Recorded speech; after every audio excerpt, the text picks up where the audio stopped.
In the name of Allah subhanahu wa ta'ala, the news headlines. Meeting between the Minister of Interior and Chinese ambassador in Kabul on expanding bilateral relations. The inauguration of the practical construction phase of Yatim Taq cement plant in Zhejiang province.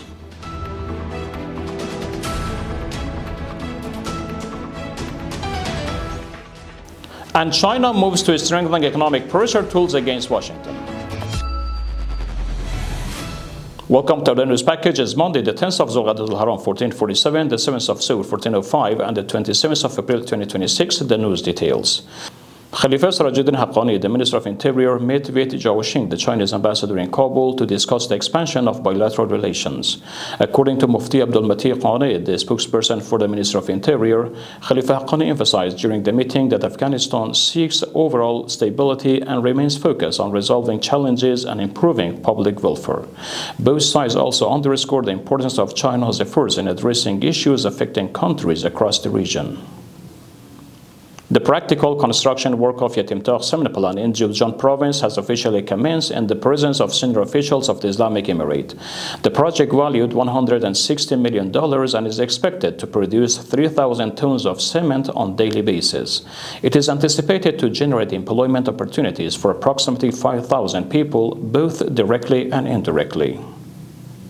The news continuation. The Ministry for Promotion of Virtue, Prevention of Vice and Hearing of Complaints reports that 11 disputes among ethnic groups and families in the provinces of Zhejiang, Takhar, Parwan, Badghis, Kabul and Bamiyan have been peacefully resolved through mediation by its official. The ministry further stated that 18 women in the provinces of Ghazni, Paktia, Badghis, Laghman and Balkh have been rescued from domestic violence with their rights safeguarded. And ultimately, despite the trade ceasefire between the US President Donald Trump and Chinese President Xi Jinping, reports indicate that China is strengthening its economic leverage against Washington. Based on Reuters, President Trump described his meeting with Chinese President in October last year as highly successful and had signaled potential easing of restrictions by China.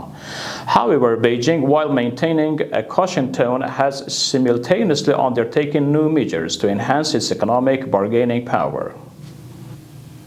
That's the end of our news program. Informative materials from Urooj Research and Broadcasting Administration are available on social media and platforms. Wassalamu alaikum wa rahmatullahi ta'ala wa barakatuh.